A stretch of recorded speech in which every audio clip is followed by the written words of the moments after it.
على أشرف الأنبياء والمرسلين أما بعد فأعوذ بالله من الشيطان الرجيم بسم الله الرحمن الرحيم إلهكم إله واحد لا إله إلا هو الرحمن الرحيم صدق الله العظيم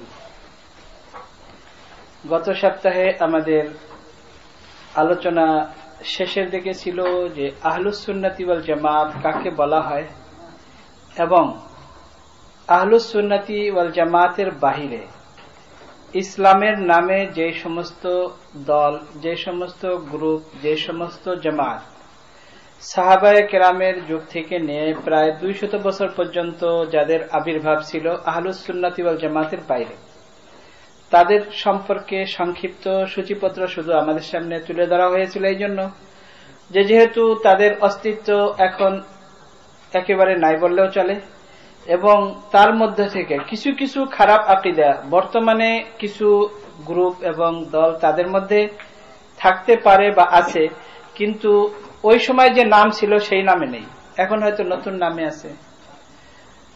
তো আমরা ইনশাআল্লাহ বর্তমানে অর্থাৎ বিগত 200 বছর থেকে নিয়ে এই পর্যন্ত যে সমস্ত দল বা গ্রুপ ইসলামের নামে যারা আহলুস সুন্নতি ওয়াল জামাতের বাইরে,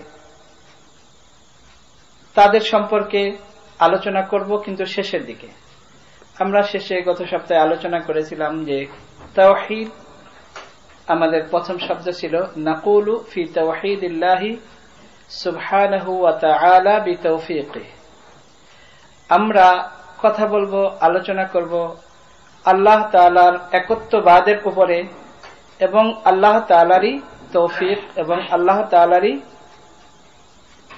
আমাদের যে ক্ষমতা আল্লাহ তাআলা দিয়েছেন, আল্লাহ তাআলার প্রশংসা আমরা মখলুক হিসেবে আল্লাহ তাআলার প্রশংসা আমরা করে শেষ করতে পারবো না এবং আল্লাহ তাআলার একত্ববাদের বর্ণনা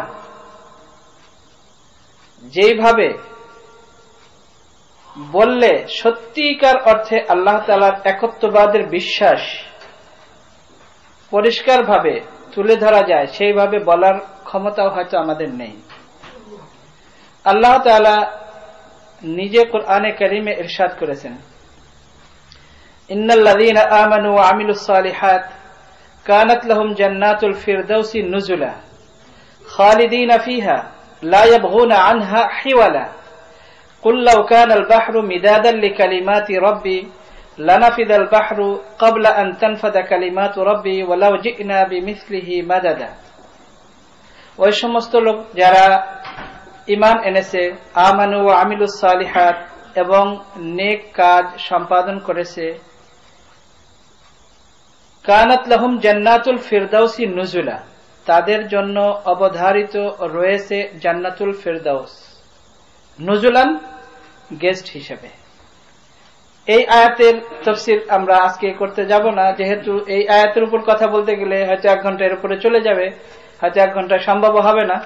তো এখানে যে পয়েন্টটা আমরা আলোচনা করব তার উপরে শুধু বলছি। খালিদিনা ফিহা, সেই জান্নাতুল ফিরদাউসে মানুষ চিরস্থায়ী বাস করবে। লা ইয়াবগুনা আনহা হিওয়ালা, কেউ সেই জান্নাত থেকে মুভ হতে চাবে না, একবার প্রবেশ করার পরে সেই জান্নাত থেকে কেউ বের হতে চাবে না কোনোদিন। কুল, হে নবী আপনি বলুন, লাউ কানাল বাহরু মিদাদান লিকালিমাতি রাব্বি, আপনি বলুন যদি সমুদ্র হয় মিদাদান কালি, মিদাদান লিকালিমাতি রাব্বি, আমার রবের প্রশংসা লেখার জন্য, লানাফিদাল বাহরু, সমুদ্র শেষ হয়ে যাবে, ক্বাবলা, এর আগে, আন তানফাদা কালিমাতু রাব্বি, যে আমার রবের প্রশংসা এখনো শেষ হয়নি। ওয়ালাউ জি'না বিমিসলিহি মাদাদা, যদি ওইরূপ আবার একত্রিত করা হয়, আবার লেখা হয়, তাহলে সমুদ্র আবার শুকিয়ে যাবে, কিন্তু আমার রবের প্রশংসা শেষ হবে না। হে নবী আপনি বলে দিন। তো আল্লাহ তাআলা যেখানে বলেছেন যে সারা দুনিয়ার যত সমুদ্র আছে, যত নদী নালা খাল বিল যা কিছু আছে, যত পানি আছে, সবকিছু যদি একত্রিত করা হয়, হযরত আদম আলাইহিস সালাতু ওয়াস সালাম সর্বপ্রথম মানুষ। হযরত আদম আলাইহিস সালাতু ওয়াস সালাম থেকে নিয়ে, বরং যদি আমরা তার আগে বলি যে আদম আলাইহিস সালাতু ওয়াস সালামের পূর্বে এই জগতে জিন্নাতের বসবাস ছিল, জিনদের। যদি সমস্ত জিন, যদি বলা হয় যে তার আগে আল্লাহ তাআলা ফেরেশতাগণকে সৃষ্টি করেছেন এবং তাদের সংখ্যা কত, আল্লাহ তাআলা বলেছেন যে তাদের সংখ্যা এত যে তোমরা গণনা করতে পারবে না, আল্লাহ ছাড়া কেউ জানে না। ওই সমস্ত ফেরেশতা,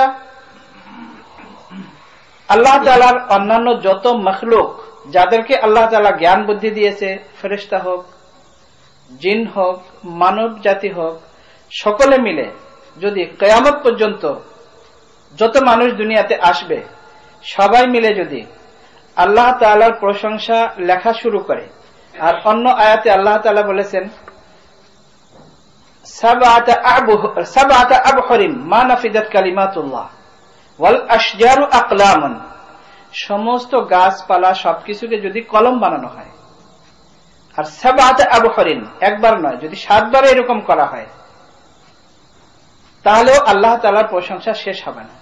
সবাই মিলে যদি আল্লাহ তাআলার প্রশংসা শুরু করে, আর যদি করতে থাকে করতে থাকে করতে থাকে, সমস্ত পানি যদি কালি হিসেবে শুকিয়ে যায়, আর সমস্ত গাছপালা যদি কলম হিসেবে শেষ হয়ে যায়, আল্লাহ তাআলা যদি আবার নতুন করে আবার সবকিছুকে দ্বিতীয়বার করে দেয়, আবার যদি সবাইকে আবার লেখার আদেশ করে, সবাই যদি আবার লিখতে থাকে, এইভাবে লিখতে লিখতে লিখতে লিখতে যতবার শেষ হবে, কিয়ামত পর্যন্ত যদি সবাই মিলে লিখতে থাকে, তারপরেও মা নাফিদাত কালিমাতুল্লাহ, আল্লাহ তাআলার প্রশংসা শেষ হবে না। তো আমরা আমাদের ভাষায় যতটুকু আমরা প্রকাশ করতে পারি ফি তাওহীদিল্লাহ, আল্লাহ তাআলার একত্ববাদের বিশ্বাস আমাদের অন্তরে আল্লাহ তাআলা প্রতিষ্ঠিত করে দেখ, এটাই আমরা দোয়া করব। এবং তাওহীদ যেটা একত্ববাদ, এই একত্ববাদ ফির রুবুবিয়্যাহ, রুবুবিয়্যাহ সাস্টেন, আল্লাহ তাআলা আমাদের সাস্টেনার, রব। এবং রব কাকে বলে? রব বলা হয় ওই সত্তাকে, এমন জাত এবং এমন সত্তাকে যে জন্মের আগেই কোন জিনিস বানানোর পূর্বেই তার সমস্ত ব্যবস্থা করে রাখে, সেই সত্তাকে বলা হয় রব। তো তাওহীদ ফির রুবুবিয়্যাহ, একত্ববাদ রুবুবিয়্যাতের মধ্যে যে আল্লাহ তাআলাই রব। কোরআনে কারিমে আল্লাহ তাআলা বলেন সূরা ইউসুফের মধ্যে, ইউসুফ আলাইহিস সালাতু ওয়াস সালাম জেলে যে 2 জন যারা স্বপ্নে দেখেছিল, তাদেরকে যখন তাওহীদের দাওয়াত দিচ্ছিলেন, তো তাদেরকে ইউসুফ আলাইহিস সালাতু ওয়াস সালাম এটাই বুঝাচ্ছিলেন, আরবাবুম মুতাফাররিকুনা আমিল্লাহুল ওয়াহিদুল কাহ্হার, বিভিন্ন রব, একজন সমুদ্রের, একজন ল্যান্ডের, একজন আসমানের, একজন সম্পদের, এরকম কি ভিন্ন ভিন্ন রব? নাকি আমিল্লাহুল ওয়াহিদুল কাহ্হার, নাকি সেই পরাক্রমশালী এক আল্লাহ তাআলা, তিনি আমাদের রব? এটা হলো তাওহীদ ফির রুবুবিয়্যাহ। তাওহীদ ফিল ইবাদাহ, ইবাদতের মধ্যে একত্ববাদ, এক আল্লাহ তাআলারই ইবাদত হবে, অন্য কারো ইবাদত হবে না। ইবাদত, আব্দ, আমরা সবাই অর্থ জানি, আব্দ মানে স্লেভ। তো আমরা যখন আব্দ ব্যবহার করি অর্ডিনারি শব্দ, মানে একজন মালিক আর একজন তার স্লেভ, আর সেখানে আমরা আল্লাহ তাআলার আব্দ, তো আল্লাহ তাআলার শান কামা ইয়ানবাগি লিজালালি ওয়াজহিক ওয়া আযীমি সুলতানিক, আল্লাহ তাআলা যেমন পরাক্রমশালী, আল্লাহ তাআলা যেমন বাদশাহ, মালিকুল মুলুক, সমস্ত বাদশাদের বাদশাহ, সেই আল্লাহ তাআলার শান অনুযায়ী আল্লাহ, আর আমরা সেই হিসাবে বান্দা, স্লেভ, আমরা সেই হিসাবে আব্দ। তো ইবাদতের মধ্যেও একত্ববাদ। তাওহীদ ফি সিফাতিল কামাল, আল্লাহ তাআলার যে সমস্ত বৈশিষ্ট্য, যে সমস্ত গুণাবলী, যার মধ্যে আল্লাহ তাআলার সমকক্ষ আর কেউ নাই। আল্লাহুস সামাদ, ওয়াহিদ, আল আহাদ, আল আওহাদ, আল ফারদ, আস সামাদ। আল্লাহ তাআলা এক বললেও আল্লাহ তাআলার একত্ববাদের প্রকাশ হয় না, যেহেতু এক বললে দুই থাকে। এই জন্য একক, আল্লাহ তাআলা একক, যার কোনো লা সানিয়া লাহু, যার কোনো দ্বিতীয় নেই। আস-সামাদ, আল ফারদুস সামাদ। সামাদ শব্দের বহিঃপ্রকাশ, যেহেতু আমাদের ভাষা নেই, অন্যান্য ভাষায় এর বহিঃপ্রকাশ করা সম্ভব নয়। সামাদ যে কারো, আমরা এটাই তর্জমা করি, সে কারো মুখাপেক্ষী নয়, কিন্তু এটা আসলে শব্দের অর্থ বুঝায় না, শুধু আমাদের বুঝার জন্য। এই শব্দের যে ভাব, এই শব্দের যে ভাষা, শুধু আরবি ভাষায় এটা প্রকাশ করা যায়, অন্য কোনো ভাষায় এর অনুবাদ করা যায় না। যে আল্লাহ তাআলা কোনো হিসাবে কারো কোনো মুখাপেক্ষী নন। যেমন আমি বলেছিলাম যে রব বলা হয় যে জন্মের সৃষ্টির পূর্বেই সমস্ত ব্যবস্থা করে রাখে। যদি আমরা সমস্ত সৃষ্টির দিকে চিন্তা করি এবং সৃষ্টির রহস্যের দিকে যদি আমরা চিন্তা করি, তাহলে তো এটা অনেক ব্যাপক। যদি আল্লাহ তাআলা ওয়াফি আনফুসিকুম আফালা তুবসিরুন, তোমরা তোমাদের ভিতরে চিন্তা করে দেখো, ফি আনফুসিকুম, তোমাদের ব্যক্তি, তোমার সত্তার মধ্যে তুমি চিন্তা করে দেখো, তোমাকে কে সৃষ্টি করেছে, কিভাবে সৃষ্টি করেছে। এবং আলামে আরওয়াহ, সেই রূহ আল্লাহ তাআলা সৃষ্টি করেছেন, রূহের জগৎ। এবং সেই জগৎ থেকে আল্লাহ তাআলা তোমাকে কিভাবে মায়ের পেটে এনেছে, এবং কিভাবে আল্লাহ তাআলা তোমাকে মায়ের পেট থেকে এই দুনিয়ার এই জগতে এনেছে, এবং এই জগৎ থেকে কিভাবে তোমাকে আবার সেই পার্টিশনের জগৎ, বারজাখের জগৎ, যেটাকে আমরা কবরের জগৎ বলি, সেই জগতে নিয়ে যাবে। এবং তার থেকে আল্লাহ তাআলা আবার তোমাকে জান্নাত এবং জাহান্নাম, যার জন্য তোমাকে সৃষ্টি করা হয়েছে। খালাকা আহলান লি আহলিল জান্নাতি, খালাকা আহলান লিল জান্নাতি। আল্লাহ তাআলা কিছু লোককে সৃষ্টি করেছে জান্নাতের জন্য, তারা জান্নাতেই যাবে। এই যে আল্লাহ তাআলা সৃষ্টি করেছেন, কিছু লোককে আল্লাহ তাআলা সৃষ্টি করেছেন, তারা তাদের আমলের দ্বারা তারা জাহান্নামে যাবে। আল্লাহ তাআলা আগেই তাদের সৃষ্টি করেছেন। এখানে আমাদের মধ্যে অনেক আমরা কনফিউজ হয়ে যাই যে তাহলে আল্লাহ তাআলা তো আগেই সব লিখে রেখেছে, আল্লাহ সবই জানেন, তাহলে আমাদের মধ্যে করার কি আছে। এটাকেই বলে তাকদীর। তাকদীর শব্দের অর্থ হলো কোনো কিছু নির্ধারণ করা। তাকদীর শব্দের অর্থ হলো আন্দাজ করা। তো এখানে তাকদীর হলো যে আল্লাহ তাআলার জ্ঞান, আল্লাহ তাআলার ইলমের মধ্যে সবকিছু আগেই আছে, সেই হিসাবে আল্লাহ তাআলা লিখে রেখেছেন। কিন্তু আল্লাহ তাআলা আমাদেরকে নেক কাজ করার ক্ষমতা দিয়েছেন, গুনাহের কাজ করার ক্ষমতা দিয়েছেন, এবং পুরোপুরি ক্ষমতা দেন নাই কিছু। কতটুকু ক্ষমতা দিয়েছেন এই ব্যাপারে তাকদীরের যখন আবার আসবে তখন আমরা বিস্তারিত আলোচনা করব। তো সংক্ষেপে এতটুকু বলে রাখি। হযরত আলী রাদিয়াল্লাহু তাআলা আনহুকে এক ব্যক্তি জিজ্ঞেস করেছে যে আল্লাহ তাআলা আমাদেরকে কতটুকু ক্ষমতা দিয়েছেন, আমাদের ক্ষমতা কতটুকু। হযরত আলী রাদিয়াল্লাহু তাআলা আনহু বলেন, তুমি দাঁড়াও। তো সে দাঁড়িয়েছে। হযরত আলী রাদিয়াল্লাহু তাআলা আনহু বলেন, তোমার এক পা উঁচা করো। তো এক পা সে উঁচা করেছে। আচ্ছা, অন্য পা উঁচা করো। বলে, পারি না। হযরত আলী রাদিয়াল্লাহু তাআলা আনহু বলেন যে এতটুকু তোমাকে ক্ষমতা দেওয়া হয়েছে, এবং এতটুকু ক্ষমতার কারণে তোমাকে শাস্তি এবং শান্তি যেটাই হোক বিনিময় তোমাকে দেওয়া হবে। তুমি যদি এতটুকু ক্ষমতা, এই ক্ষমতার সদ্ব্যবহার করো, আল্লাহ তাআলা যেভাবে বলেছে সেইভাবে যদি প্রয়োগ করো, তাহলে জান্নাতে যাবে। আর এতটুকু ক্ষমতা যদি তুমি খারাপ ভাবে ব্যবহার করো, তাহলে তুমি জাহান্নামে যাবে। তো তোমাকে এতটুকু পার্শিয়ালি ক্ষমতা, পুরোপুরি ক্ষমতার মালিক তুমি নও। যাই হোক, তো রব বলা হয় যে সৃষ্টির আগেই সমস্ত ব্যবস্থা করে রেখেছে। এখন যদি আমরা আমাদের জন্মের উপরেই যদি আমরা চিন্তা করি এবং এর উপরে যদি আমরা বর্ণনা করি, তাহলে তো 4-5 ঘন্টায় শেষ হবে না যে একটা মানুষ দুনিয়াতে কিভাবে আসে। এটা হলো তাওহীদ ফির রুবুবিয়্যাহ। এখন এই তাওহীদের অপোজিট হলো শিরক। তাওহীদের অপোজিট হলো শিরক। তাওহীদের উপরে আমরা আরো বিস্তারিত অনেক আলোচনা করব এবং শিরকের উপরেও আমরা বিস্তারিত আলোচনা করব। তবে আজকে আমরা শিরকের একটা পার্ট, একটা সাইড, তার উপরে সামান্য আলোচনা করব, যেহেতু আজকে এর সাথে আমাদের অনেক কিছু সম্পৃক্ত।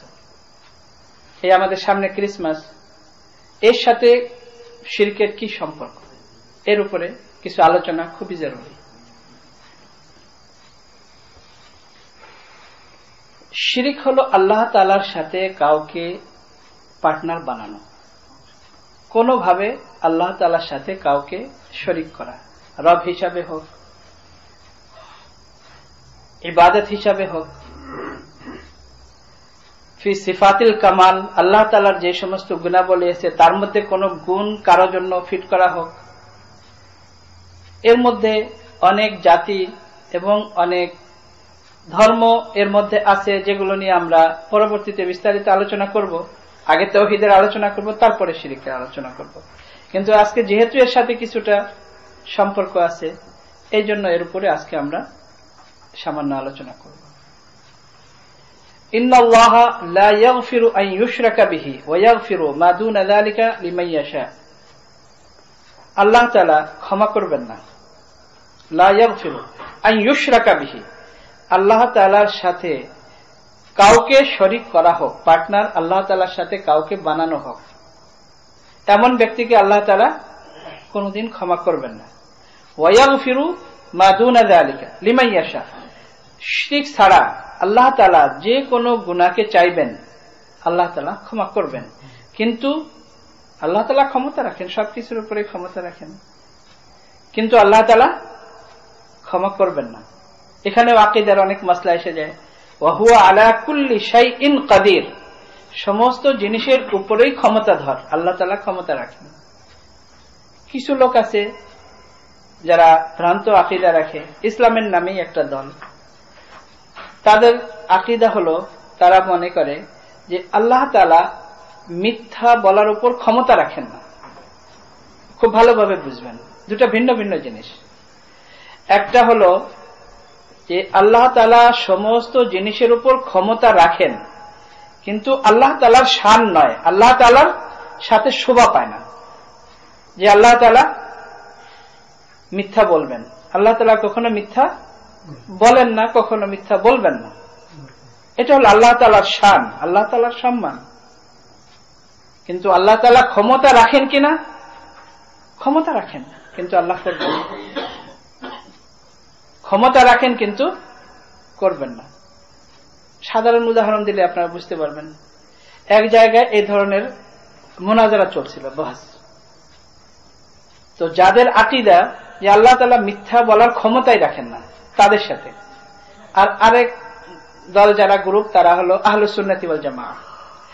তাদের আকীদা হলো, অর্থাৎ আমাদের আকীদা হলো যে আল্লাহ তাআলা সবকিছুর উপরেই ক্ষমতাধর, কিন্তু আল্লাহ তাআলা কখন বলবেন না, আল্লাহ তাআলার শান নয় এটা যে আল্লাহ তাআলা মিথ্যা বলবেন। এখন ওই দিকের যে বাহাস করার যে ছিলেন মুনাজির, তো তিনি বললেন যে আজকে আমরা হা অথবা না দিয়ে বাহাস শুরু করব। অর্থাৎ আমি কোনো প্রশ্ন করলে আপনি হা বা না বলবেন, আর আপনি কোনো প্রশ্ন করলে আমি হা বা না বলবো। তো তার ধারণা ছিল যে যখন আমি বলবো আল্লাহ তাআলা কি মিথ্যা কথা বলতে পারেন, তো সে তখন বাধ্য হয়ে বলবে হ্যাঁ। তখন বলবে দেখো, এ দাবি করে আহলুস সুন্নাতি ওয়াল জামাআহ, কিন্তু সে বলে যে আল্লাহ মিথ্যা বলতে পারেন। তো পাবলিকের মধ্যে একটা হয়ে যাবে, কনফিউজ হয়ে যাবে, দেখো আল্লাহ তাআলা মিথ্যা বলে। তো এই দিকের যিনি করবেন মুনাজির ছিলেন, উনি ছিলেন অনেক প্রবীণ আহলুস সুন্নাতি ওয়াল জামাআহ। তো উনি বুঝে গেছেন, কিন্তু ওনার সাথে যিনি ছিলেন, দুইজন ছিলেন, তিনি পরেশান হয়ে গেছেন, বলেন যে কি করব আমরা, এটা কি অ্যাকসেপ্ট করব? তো যিনি প্রবীণ ছিলেন তিনি বলেন যে হ্যাঁ অ্যাকসেপ্ট করবো, কোনো অসুবিধা নেই, আপনি ঘাবড়াবেন না, আমরা ঠিক মতো উত্তর দিতে পারবো। তো ওইদিকের যে মুনাজির ছিল, সে ছিল ইয়াং, তার খুব জজবা। তো যখন বলছে হ্যাঁ আমরা অ্যাকসেপ্ট করলাম, সে অনেক খুশি হয়ে গেছে, মনে করছে আজকে তো আর এরা পারবে না।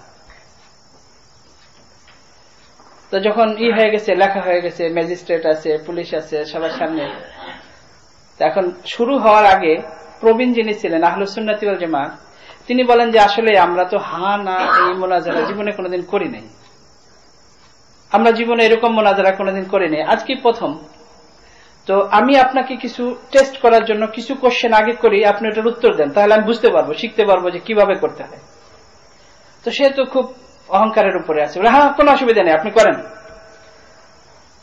তো যিনি আহলুস সুন্নাত ওয়াল জামাতের যিনি মুনাজির, তিনি বলেন যে আচ্ছা আপনি বলুন, আপনি কি ভাত খেতে পারেন? সে বলে হ্যাঁ।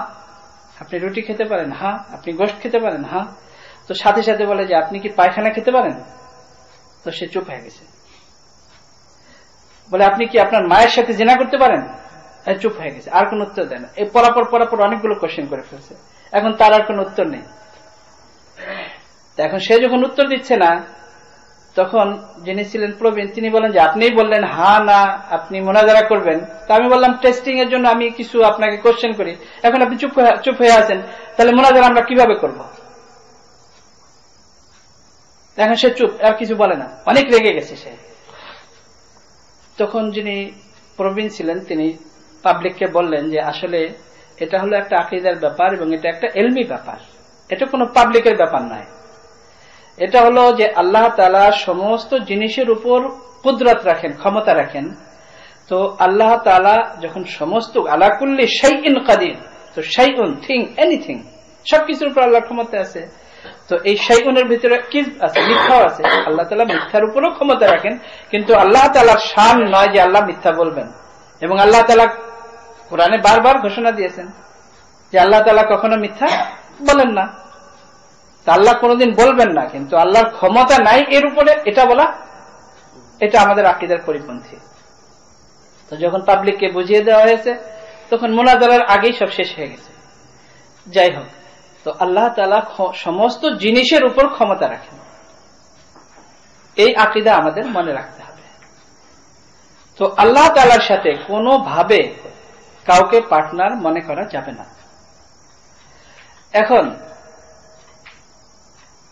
আমরা যদি দেখি যাদের আকীদা 3 in 1, ট্রিনিটি যেটাকে বলা হয়, এই ট্রিনিটির মধ্যেও আবার তাদের মতবিরোধ, তাদের নিজেদের মধ্যে। একটা হলো আল্লাহ, আরেকটা হলো আল ইবন, সন, আল্লাহ এবং আল্লাহর সন, আরেকটা হলো রূহুল কুদুস, হোলি স্পিরিট। আর অন্য মতে হলো তাদের মধ্যেই মতবিরোধ, এটা হলো হযরত মারিয়াম, অর্থাৎ মা, ছেলে, বাপ। আর তাদের অন্য অধিকাংশ তাদের মতে হলো রূহুল কুদুস, হোলি স্পিরিট। এই 3, এখন এই 3 নিয়ে আমরা এর উপরও আমরা বিস্তারিত আলোচনা পরে করব, আজকে আমরা এর উপরে করব না, আজকে আমরা বেশিরভাগ করব। তখন এটাও একটা অনেক বড় বিষয়, এর উপরে বলতে গেলেও অনেক ঘন্টা লাগবে।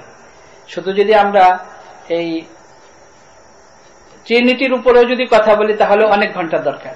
তো এই জন্য আমরা এর উপরেও পরবর্তীতে আলোচনা করব। আজকে শুধু আমরা এই আকীদার উপর সংক্ষিপ্ত এবং হযরত ঈসা আলাইহিস সালাতু ওয়াস সালামের জন্ম এবং জন্মের রহস্য, এবং হযরত ঈসা আলাইহিস সালাতু ওয়াস সালামকে মসিহ কেন বলা হয়, হযরত ঈসা আলাইহিস সালাতু ওয়াস সালামকে কেন আসমানে উঠানো হয়েছে, পরবর্তীতে আবার কেন আসবেন, এর রহস্য কি, এই ব্যাপারে কোরআন এবং হাদিস এবং আহলুস সুন্নাত ওয়াল জামাতের আকীদা কি, এ ব্যাপারে আমরা আলোচনা করব। যদি আমরা বাস্তবে যদি দেখি যে 3, তো 3কে যদি আমরা বলি যে না 3 আসলে 1, এটা কি সম্ভব? দুনিয়াতে এমন কি কোনো কাজ আছে যে 3 আবার 3 1? 3 1 কি করে হয়? এর কোন বাস্তব, মানে তাদের কাছেও বাস্তব কোন প্রমাণ এর নেই, তারা নিজেরাও এর কোন প্রমাণ দিতে পারে না। বলে যে না আসলে 3ই হল 1, 3 1 কি করে হয়, আবার 1ই 3, এটা কি সম্ভব? হতে পারে না। এ নিয়ে আমরা আলোচনা করব পরে, যে এটা কখন থেকে এই আকীদা শুরু হয়েছে এবং স্বয়ং খ্রিস্টানদের কি আকীদা।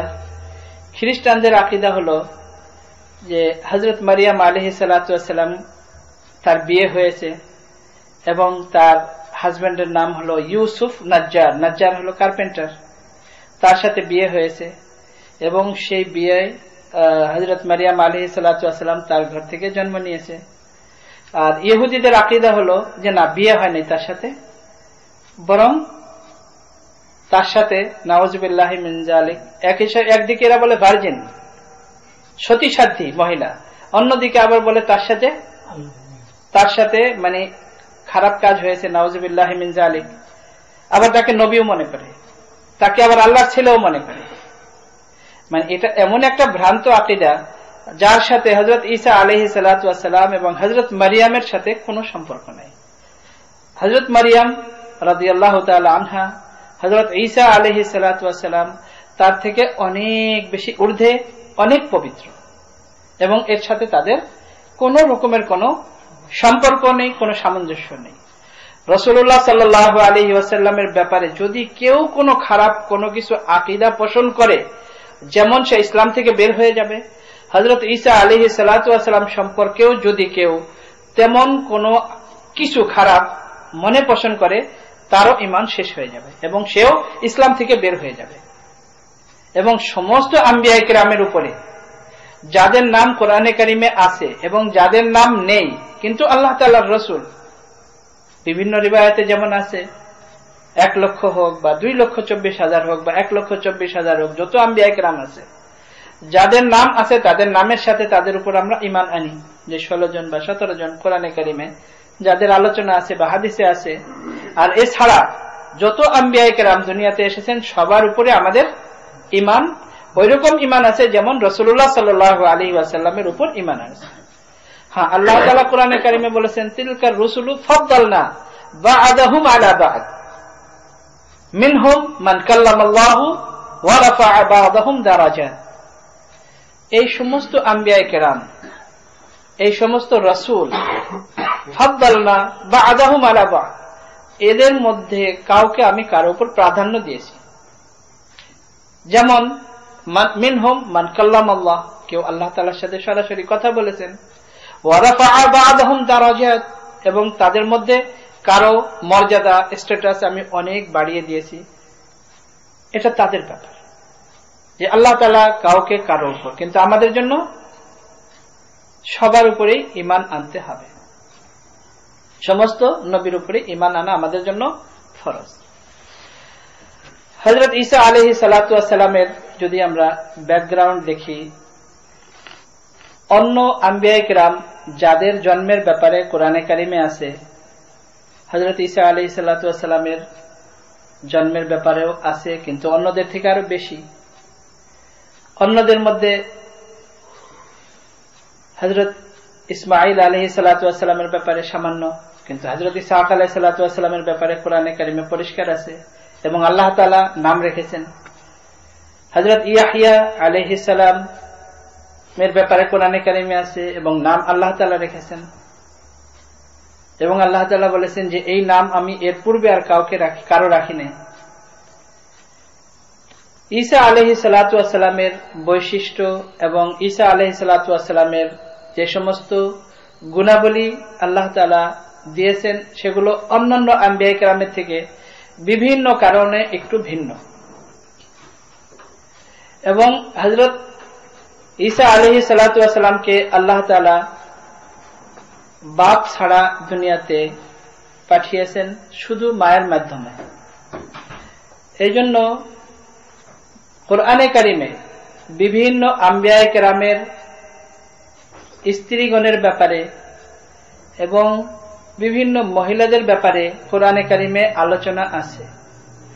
রাসূলুল্লাহ সাল্লাল্লাহু আলাইহি ওয়াসাল্লামের স্ত্রীগণের আলোচনা কোরআনে কারিমে আছে, কিন্তু কোন মহিলার নাম কোরআনে কারিমে উচ্চারণ করা হয় নাই। বিভিন্ন ভাবে বলা হয়েছে ইমরাতু নূহ আলাইহিস সালামের মহিলা স্ত্রী, ইমরাতু লূত আলাইহিস সালাতু ওয়াস সালামের স্ত্রী, আজওয়াজুন নবী রাসূলুল্লাহ সাল্লাল্লাহু আলাইহি ওয়াসাল্লামের বিবিগণ, বিভিন্ন ভাবে তাদের নাম তাদের আলোচনা করা হয়েছে, কিন্তু তাদের নাম আলোচনা করা হয়নি। এটা তাদের পর্দার জন্য, যে মহিলাদের যে সব জায়গায় পর্দা, তাদের নামও পর্দা, আল্লাহ তাআলা কোরআনে কারিমেও তাদের পর্দার মধ্যে রেখেছেন।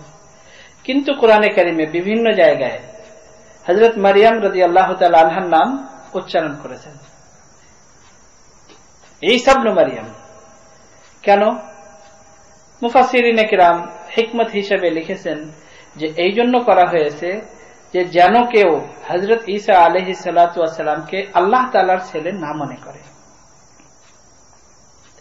এবং যেহেতু আম্বিয়া কিরাম সবাই মা এবং বাপের মাধ্যমে দুনিয়াতে এসেছেন, শুধু হযরত আদম আলাইহিস সালাতু ওয়াস সালাম মা এবং বাপ ছাড়া দুনিয়াতে এসেছেন, হযরত ঈসা আলাইহিস সালাতু ওয়াস সালাম বাপ ছাড়া এসেছেন। এই জন্য কেউ যেন বিভ্রান্ত না হয়, আল্লাহ তাআলা বলেছেন ঈসা আলাইহিস সালাতু ওয়াস সালাম আল্লাহ তাআলার কাছে কামাসালি আদম, আদম আলাইহিস সালাতু ওয়াস সালামের মতো। আদম আলাইহিস সালাতু ওয়াস সালামকে তো বাপ মা দুজন ছাড়াই আল্লাহ তাআলা সৃষ্টি করেছেন।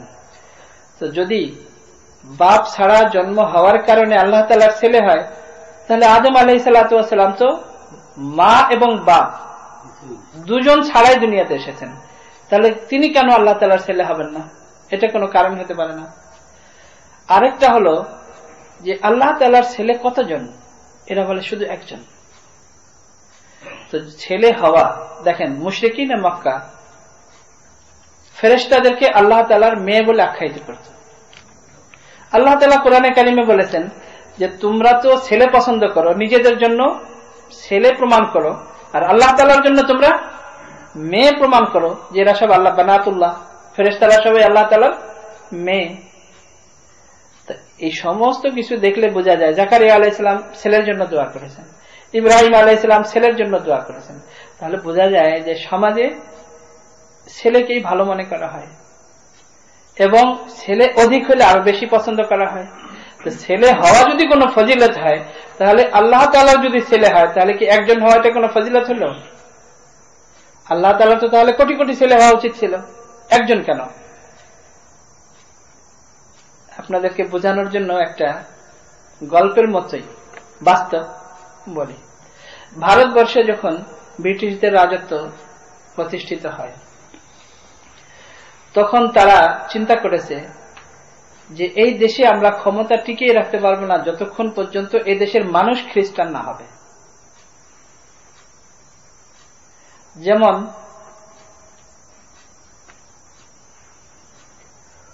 আন্দালুস, যেখানে মুসলমানদের রাজত্ব ছিল প্রায় 700 বছর পর্যন্ত।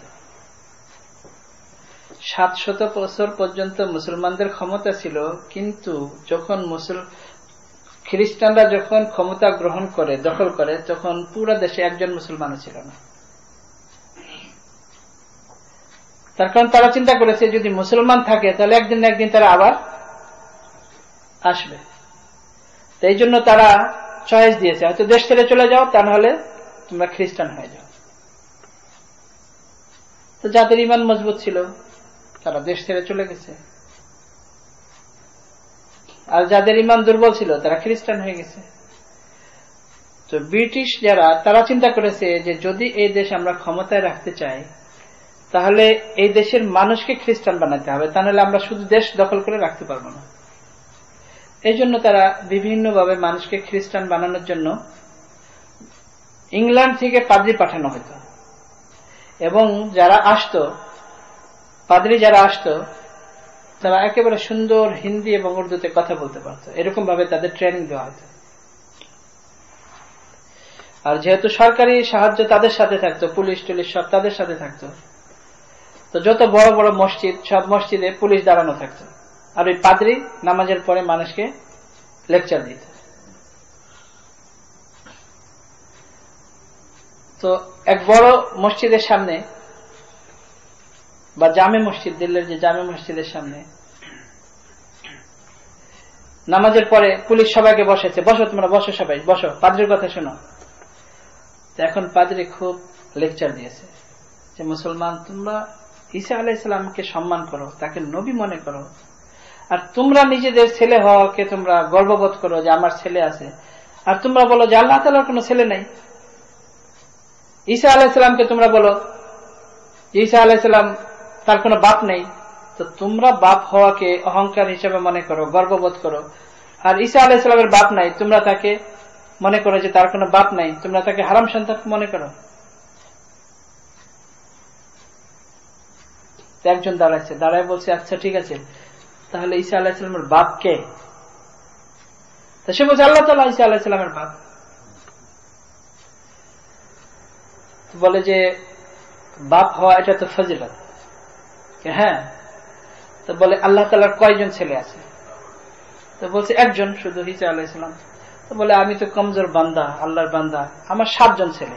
তাহলে তোমার আল্লাহ থেকে তো আমি শক্তিশালী, তোমার আল্লাহ থেকে তো আমি শক্তিশালী, আমার 7 জন ছেলে। ছেলে হওয়া যদি কোনো ফজিলত হয়, তাহলে আমার ছেলে তো তোমার আল্লাহ থেকে বেশি। এটার অ্যান্সার কি? এটার অ্যান্সার দাও। তার তো আর কিছু বলার কিছু নেই। যাই হোক, কুল হুয়াল্লাহু আহাদ যে সূরা আমরা পড়ি, অনেক ছোট সূরা। মুশরিকিনে মক্কা, এই যে আমি শুরুতে যে আয়াত পড়লাম, এখানেও মুশরিকিনে মক্কা রাসূলুল্লাহ সাল্লাল্লাহু আলাইহি ওয়াসাল্লামকে বলেছে সিফ লানা রাব্বাক, আপনার রবের পরিচয় বয়ান করেন।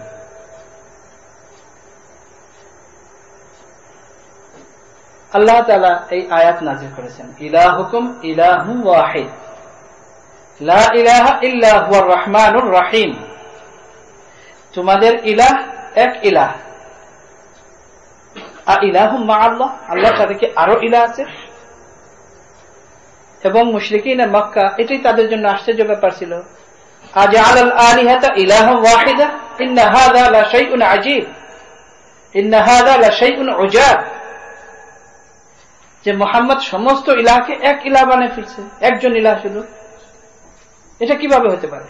আমাদের এত ইলাহ, এত রব আমাদের, তারপরেও আমাদের সমস্ত প্রয়োজন মিটে না, আর তার শুধু একজন ইলাহ। আল্লাহ তাআলা বলেন ইলাহুকুম ইলাহুম ওয়াহিদ লা ইলাহা ইল্লা হুয়ার রহমানুর রহিম।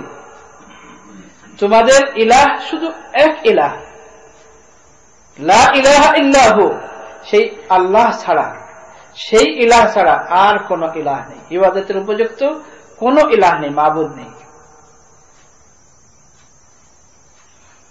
হুয়ার রহমানুর রহিম, তিনি রহমান, তিনি রহিম।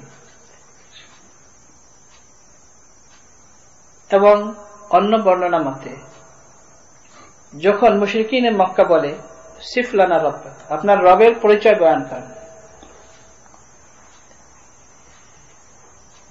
এই যে আপনি বলেন আল্লাহ, তারাও আল্লাহকে মানত, কিন্তু আল্লাহর সাথে আরো অনেক পার্টনার মনে করত। তো তাদের প্রশ্ন হলো আপনার আল্লাহ কে? আল্লাহ তাআলা বলেন কুল, হে নবী আপনি বলে দেন হুয়াল্লাহু আহাদ, ওই যে আল্লাহ যার কথা তোমরা বলো, তোমরাও বিশ্বাস করো যে আল্লাহ, সেই আল্লাহ ওয়াহিদ, আহাদ, এলোন, একক।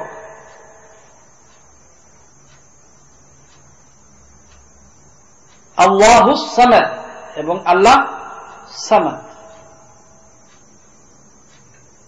সামাদ কারো মুখাপেক্ষী নন, কোন বিষয়ে তিনি কারো মুখাপেক্ষী নন। ইযা আরাদা শাইআন আইয়াকুল লাহু কুন, যখন আল্লাহ তাআলা কোনো কিছু চান শুধু বলেন হয়ে যাও, ফায়াকুন, হয়ে যায়। আল্লাহুস সামাদ লাম ইয়ালিদ, আল্লাহ তাআলা কোন সন্তান জন্ম দেন না, সন্তান জন্ম দেন না। সন্তান জন্ম দেওয়ার সাথে মানুষের কিন্তু অনেক কিছু সম্পৃক্ত। ওয়ালাম ইউলাদ, এবং আল্লাহ তাআলা নিজেও কারো থেকে জন্ম নিয়ে আসেননি, মানে আল্লাহ তাআলাকেও কেউ জন্ম দেয়। তার কারণ যখনই জন্ম দেওয়ার সাথে সম্পর্ক হবে, যখনই জন্ম নেওয়ার সাথে সম্পর্ক হবে, তখন তার মধ্যে অনেক ধরনের ক্ষমতা এবং অনেক ধরনের দুর্বলতা চলে আসবে, যেগুলো আল্লাহ তাআলার শানের খেলাফ।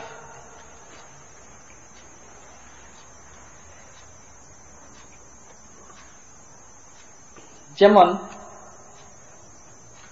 যদি কেউ সন্তান জন্ম দেয়, জন্ম দেওয়ার পরে ওই সন্তানের সাথে তার বিশেষ একটা সম্পর্ক থাকে যেটা অন্যদের সাথে থাকে না। তো যদি আল্লাহ তাআলার কোনো সন্তান থাকতো, তাহলে আল্লাহ তাআলার নিজের সন্তানের সাথে অন্যদের থেকে একটু ভিন্ন স্পেশাল মহাব্বত অবশ্যই থাকতো। আমাদের মধ্যে আমরা এখানে যারা আছি, আমরা কি এটা সহ্য করতে পারবো? তাদের আকীদা অনুযায়ী মনে করেন যে আমার সন্তানকে আমার সামনে কেউ গুলি করে মেরে ফেলো, এটা কি কেউ সহ্য করবো আমরা? তো যদি আল্লাহ তাআলার সন্তান হয় আর আল্লাহ তাআলার সন্তানকে তাদের আকীদা অনুযায়ী যে তারা সবাই মেরে ফেললো রুমের মধ্যে, আর মেরে তাকে শুলিতে চড়াই রাখলো, ক্রস বিদ্ধ করে রাখলো, আর আল্লাহ তাআলা কিছু করলো না, এটা কি সম্ভব? এটা ভিন্ন ব্যাপার যে আমাদের আকীদা এটা নয় মুসলমানদের, কিন্তু তাদের আকীদা। আল্লাহ তাআলা পরিষ্কার কোরআনে কারিমে বলেছেন, ওমা কাতালুহু ইয়াকিনা, অবশ্যই নয়, একেবারে নিশ্চিত তারা হযরত ঈসা আলাইহিস সালাতু ওয়াস সালামকে হত্যা করেনি, বা রাফাআহুল্লাহু ইলাইহি, আল্লাহ তাআলা তাকে উঠিয়ে নিয়েছেন,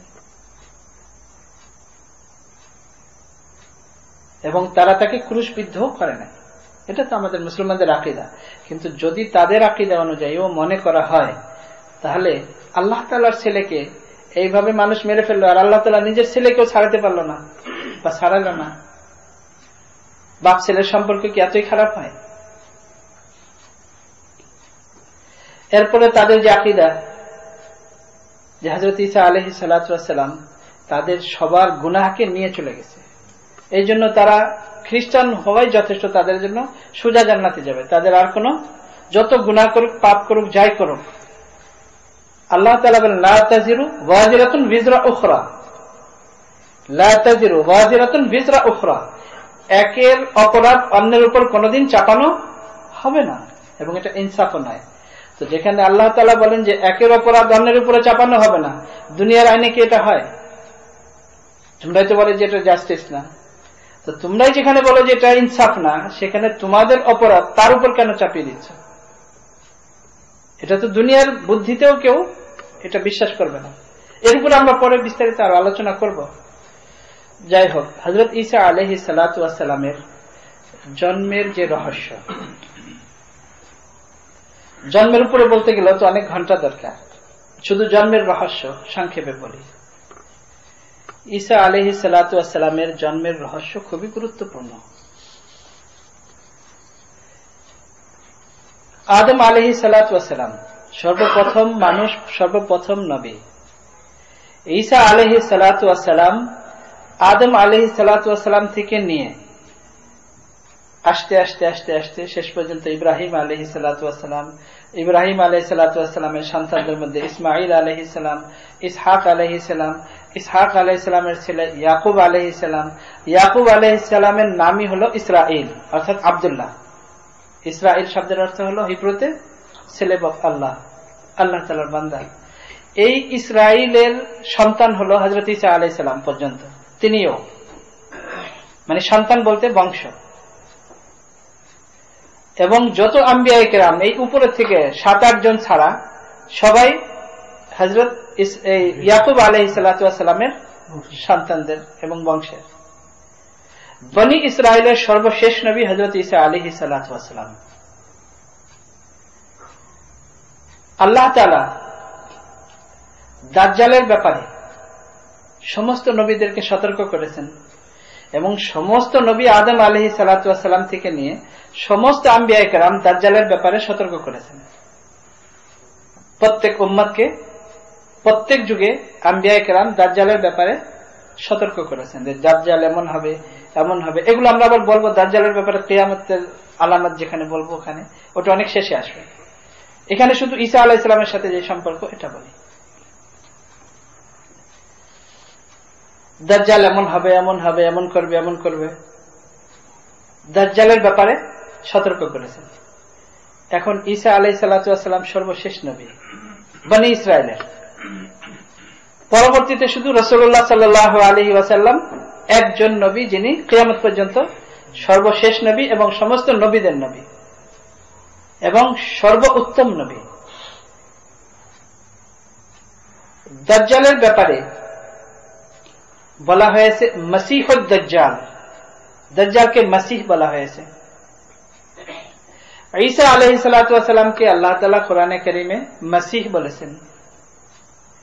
তো মসিহুদ দাজ্জাল আর ঈসা ইবনে মারইয়াম তিনিও মসিহ। এখন মসিহ, দাজ্জালও মসিহ, ঈসা আলাইহিস সালামও মসিহ। এই দুই মসিহের মধ্যে পার্থক্য কি? এখানে অনেকে বিভ্রান্ত হয়ে গেছে। যেমন ঈসা আলাইহিস সালাতু ওয়াস সালামের জন্মের থেকেই, জন্ম নেওয়ার পর থেকেই তিনি কিন্তু বনি ইসরায়েলের নবী। বনি ইসরায়েলের নবী বলতে তিনিও ইহুদিদের নবী। হযরত ঈসা আলাইহিস সালাতু ওয়াস সালামও ইহুদিদের নবী, কিন্তু ইহুদিরা হযরত ঈসা আলাইহিস সালাতু ওয়াস সালামকে জন্মের থেকে নিয়েই অ্যাকসেপ্ট করতে পারে নাই এবং তাদের তাওরাতের মধ্যে হযরত ঈসা আলাইহিস সালাতু ওয়াস সালামের ব্যাপারে বিস্তারিত এবং পুঙ্খানুপুঙ্খানুভাবে আছে। রাসূলুল্লাহ সাল্লাল্লাহু আলাইহি ওয়াসাল্লামের ব্যাপারেও আছে। হযরত আব্দুল্লাহ ইবনে সালাম রাদিয়াল্লাহু তাআলা আনহু যখন ইসলাম গ্রহণ করেন, হযরত আব্দুল্লাহ ইবনে সালাম রাদিয়াল্লাহু তাআলা আনহু ছিলেন ইহুদিদের অনেক বড় রাবাই মদিনাতে। তিনি যখন ইসলাম গ্রহণ করেন তখন তিনি বলেন, আল্লাহ তাআলা যে কোরআনে কারিমে বলেছেন, ইয়ারিফুনাহু কামা ইয়ারিফুনা আবনাআহুম,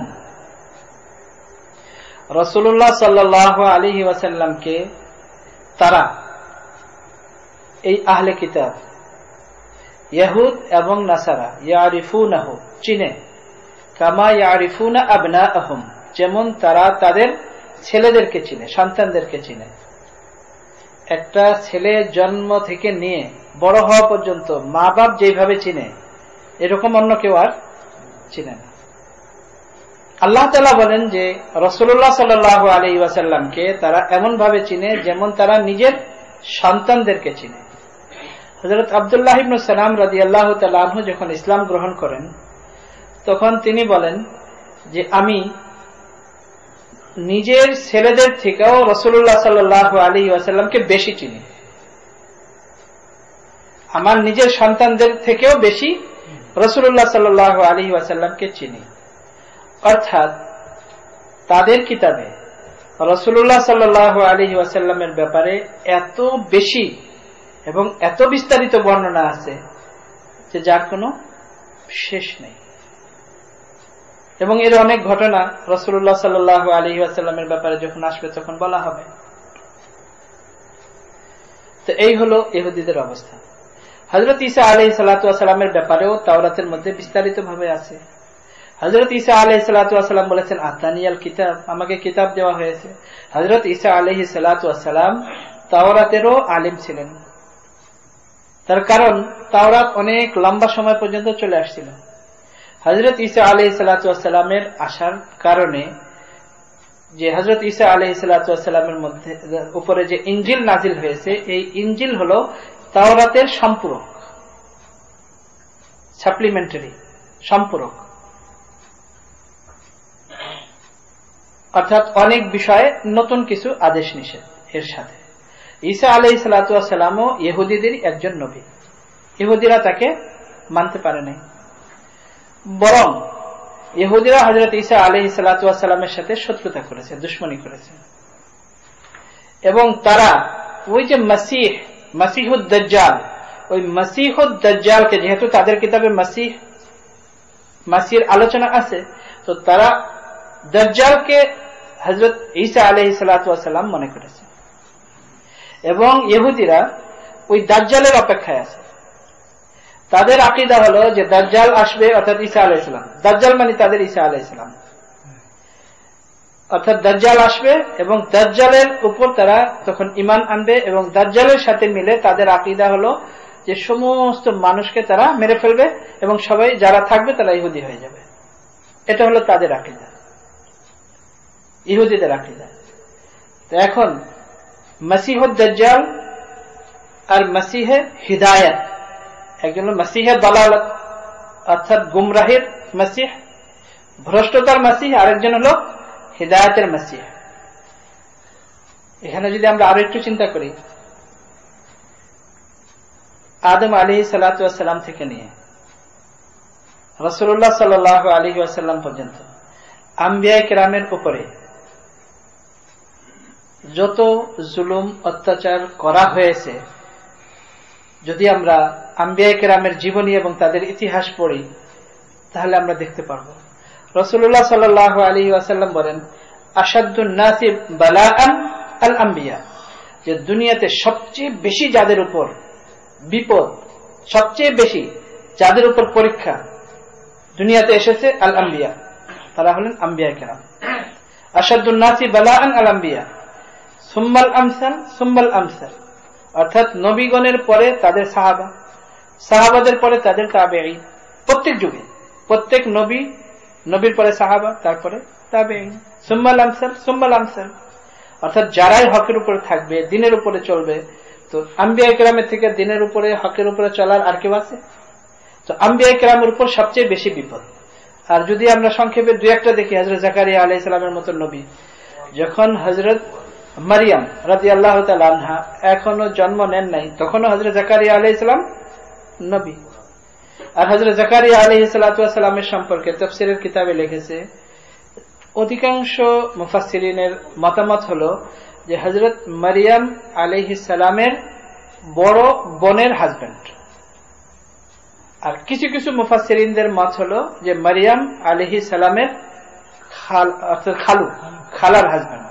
কিন্তু অধিকাংশ মুফাসসিরিনের মতামত হলো যে তার বড় বোনের হাজবেন্ড।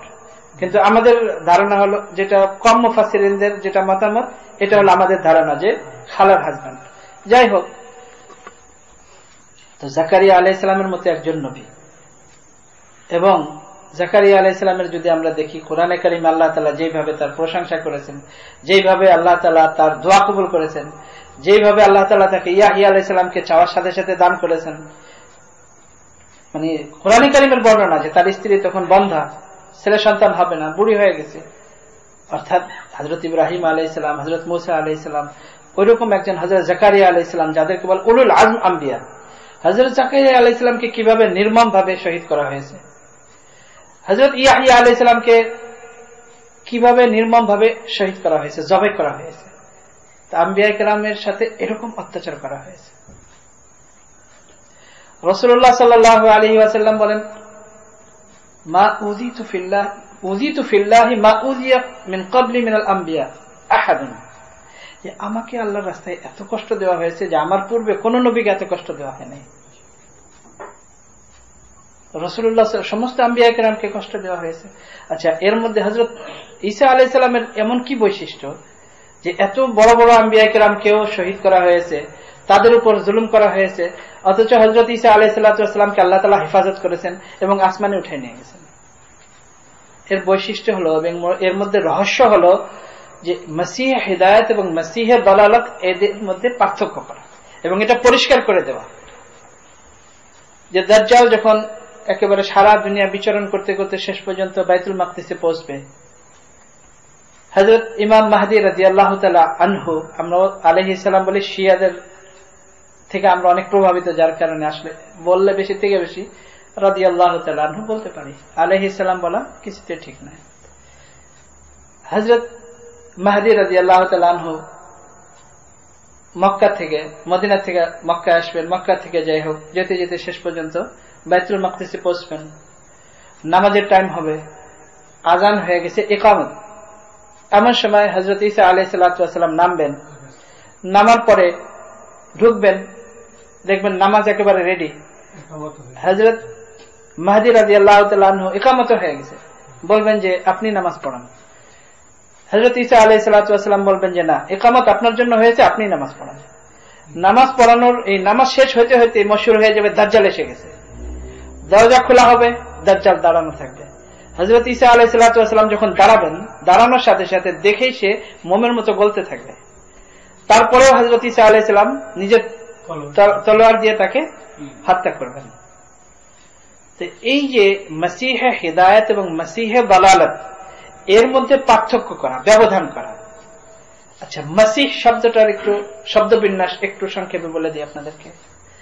মাসাহা ইয়ামসিহু আল মাসহু মানে হলো কোন জিনিস, আমরা বলি মাসিহ করা, মাথা মাসিহ করা বলি না আমরা, এই মাসিহ সেম, এই একই অর্থ, সেম অর্থ, কোন জিনিসকে মাসাহ করা।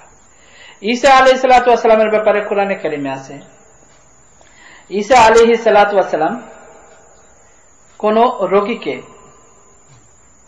হাত দিলে কুষ্ঠ রোগী সাথে সাথে ভালো হয়ে যেত। ঈসা আলাইহিস সালামের আরো অনেক বৈশিষ্ট্য কোরআনে কারিমে বর্ণনা করা হয়েছে। অন্ধ, আকমাহা ওয়াল আবরাসা, আকমাহ বলা হয় যে একেবারে জন্মগত ব্লাইন্ড, তাদের চোখে হাত দিলে তারা দেখা শুরু করত। আরো কোরআনে কারিমে অনেক বৈশিষ্ট্য বর্ণনা করা হয়েছে। তো এই যে বৈশিষ্ট্য, এই কারণে ঈসা আলাইহিস সালাতু ওয়াস সালামের লকাব হলো মাসিহ, মানে মাসাহা ইয়ামসাহু মাসিহুন, মানে মাসিহ করনে वाला, মাসিহ করনে वाला, অর্থাৎ যে মাসাহ করলেই রোগী ভালো হয়ে যায়, কিন্তু বিইজনি, আল্লাহ তাআলার অর্ডারে, নিজের কোনো গুণাবলী না। এটা মুজিজা, সবচেয়ে বড় জিনিস, এটা আমরা পড়ব পরবর্তীতে। মুজিজা এটা নবীর ক্ষমতায় নয়, আল্লাহ তাআলার আদেশে, আল্লাহ তাআলার ক্ষমতায় হয়, কিন্তু নবীর হাতে প্রকাশ পায়। ঠিক কারামত যেটা, এটা অলির ক্ষমতা নয়, কোন বুজুর্গের ক্ষমতা নয়, আল্লাহ তাআলার ক্ষমতায়, আল্লাহ তাআলার আদেশে কোন বুজুর্গ বা অলির হাতে প্রকাশ পায়। অলির নিজের কোন এর মধ্যে ক্ষমতা নাই, তবে ইজনি, আল্লাহ তাআলার আদেশে। তো এই যে মাসাহা ইয়ামসাহু মাসিহুন, এই মাসিহুন হলো হযরত ঈসা আলাইহিস সালাতু ওয়াস সালামের বৈশিষ্ট্য। মাসিহুন মানে হলো মাসিহুন, সিগায় সিফা। আর দাজ্জালকে যে বলা হয় মাসিহুদ দাজ্জাল, মাসাহা ইয়ামসাহু, এই মাসহুন এর থেকেই, কিন্তু মাসাহা ইয়ামসাহু এখানে ইসমে মাফউল, অর্থাৎ মামসুহুন। মামসুহুন বলা হয় যেটাকে একেবারে মাসাহ করে দেওয়া হয়েছে, যেটাকে উর্দুতে বলা পাট দেয়া গিয়া, মানে একেবারে সমান করে দেওয়া হয়েছে। এই জন্য দাজ্জালের বাম চোখ এমন হবে যেমন একেবারে সমান, মানে চোখ যেমন দেখাই যাবে না, এরকম একেবারে সমান জায়গা, একেবারে সমান, যেমন সমান জায়গার উপরে একটা কিছু লাগানো, এরকম হবে। তো এই জন্য মাসিহুদ দাজ্জাল, আর ঈসা আলাইহিস সালাম মাসিহে হিদায়াত। এই মাসিহে হিদায়াত এবং মাসিহে দালালাত, এদের মধ্যে ব্যবধান করার জন্য। আর হযরত ঈসা আলাইহিস সালাতু ওয়াস সালামের বৈশিষ্ট্য অনেক কিছু, আমরা তো এখন শুরুই করিনি, আমাদের সময় হয়ে গেছে। ঈসা আলাইহিস সালামের সম্পর্কে এখনো বলা শুরুই করিনি। ঈসা আলাইহিস সালামের আগে তো ব্যাকগ্রাউন্ড হবে হযরত মারিয়াম, হযরত মারিয়ামের আগে ইমরাতে ইমরান, তার মা এবং তার বাবা, এবং তাদের ব্যাকগ্রাউন্ড, তাদের বংশ, এবং দাউদ আলাইহিস সালাম পর্যন্ত কিভাবে তাদের বংশ পৌঁছেছে, এগুলোর উপরে এখনো তো আমরা আলোচনা শুরুই করি নাই, কিন্তু আমাদের সময় পুরো হয়ে গেছে। যাই হোক, তো সংক্ষেপে এতটুকু বলে দেই, হযরত ঈসা আলাইহিস সালাতু ওয়াস সালামের জন্ম, এটা আমাদের জন্য অনেক বরকতের জিনিস এবং অনেক বড় জিনিস, কিন্তু হযরত ঈসা আলাইহিস সালাতু ওয়াস সালামের জন্ম কি এই সময় হয়েছে যে সময় বলা হয়? এর কোনো প্রমাণ নেই। যেমন আমাদের যা কিছু আছে ইসলামের, সবকিছু সঠিক সনদের সাথে একেবারে পরিষ্কারভাবে, এবং কে বর্ণনা করেছে তার জীবনীও লেখা আছে। কিন্তু হযরত ঈসা আলাইহিস সালাতু ওয়াস সালামের যে জন্মের যে তারিখ এবং যে সময় বলা হয়, এই সময় আদৌ কি এরকম? আচ্ছা, যদি হয়ও, আমাদের এর সাথে আকীদা রাখার কিছু নেই। যদি এই সময় হয়ও, এটাও তো একটা প্রশ্ন যে এই সময় কিনা, সঠিক কোনো প্রুফ নাই। আর যদি হয়ও, আমাদের আকীদা রাখার কোনো বিষয় নেই। কিন্তু আমাদের যে বিষয়টা খুবই গুরুত্বপূর্ণ, সেই বিষয়টা হলো যে এই হযরত ঈসা আলাইহিস সালাতু ওয়াস সালামের যে জন্ম, যে বেথলেহেম যে বলা হয় যে এই জায়গায় জন্ম হয়েছে, এই অবস্থাতে হয়েছে, কি আকীদা নিয়ে এইটাকে আমরা বরণ করি, এই জিনিসটা হলো দেখার বিষয়। এখানে আকীদা পোষণ করা হচ্ছে যে দুনিয়াতে আল্লাহ তাআলার ছেলে আসছে। এখন কিন্তু এই আকীদা নিয়ে তারা বরণ করে যে আল্লাহ তাআলার ছেলে দুনিয়াতে আসছে, এবং এটা এত বড় শিরিক যে এর থেকে বড় আর কোনো শিরিক হতে পারে না। এটা এত বড় শিরিক যে এর থেকে বড় কোনো শিরিক দুনিয়াতে হতে পারে না। এবং আল্লাহ তাআলা বলেন যে শিরিক এমন বড় একটা ব্যাধি, এমন বড় একটা অপরাধ, আন তাখিরাল জিবালু হাদ্দা, যে আল্লাহ তাআলা যদি ধৈর্য না করতেন, ধৈর্য ধারণ না করতেন, তাহলে এরা উপযুক্ত যে সমস্ত পাহাড় ভেঙে চুরমার হয়ে যায়, এই জমিন, এই মাটি ধসে তারা মারা যায়। কিন্তু আল্লাহ তাআলার মেহেরবানিতে আল্লাহ তাআলা এটা করেন না, তারা জীবিত আছে। এটা এত বড় একটা আন দাউ লির রহমানি ওয়ালাদা, যে তারা আল্লাহ তাআলার জন্য কাউকে ছেলে মনে করে। তারা তো এত বড় অপরাধ করে যে এই অপরাধের শাস্তি হওয়া উচিত, সমস্ত পাহাড় ভেঙে চুরমার হয়ে যাবে, এই সমস্ত জমিন ধসে যাবে, এত বড় অপরাধ। এবং আল্লাহ তাআলা এটা কোরআনে কারিমে বলেন যে এটা তাদের এত বড় অপরাধ। এটা এই অপরাধকে বরণ করা হচ্ছে। এবং আজকে আমরা যারা এদেশে মুসলমান, আমরাও কিন্তু জিনিসটাকে অনেক হালকাভাবে দেখি। এটা তো আল্লাহ তাআলার মেহেরবানি যে আল্লাহ তাআলা আমাদেরকে এই দেশে নিয়ে এসেছে। অবশ্যই মুসলমান যেখানে যাবে মুসলমান, প্রত্যেক জাতির একটা কালচার থাকে, কিন্তু মুসলিম জাতির একটা নিজস্ব কালচার সারা দুনিয়াতে, মুসলমান যেখানেই থাকবে তাদের নিজস্ব কালচার আছে। এবং এখানে আমাদের ইসলামের উপর আমল করতে কেউ আমাদেরকে বাধা দেয় না। কিন্তু আমরা নিজেদেরকে এত দুর্বল মনে করি যে আমরাও তাদের সাথে এই ক্রিসমাস পার্টিসিপেট করি, অর্থাৎ ওই শিরিকের মধ্যে আমরা শরিক হই। আমাদের চিন্তা করার বিষয় যে আল্লাহ তাআলার ছেলে দুনিয়াতে আসছে, এইভাবে এটাকে পার্টিসিপেট করা হয়, বরণ করা হয়, সেলিব্রেট করা হয়। এবং এইভাবে তারা এটাকে হলিডেজ এইভাবে মনে করে।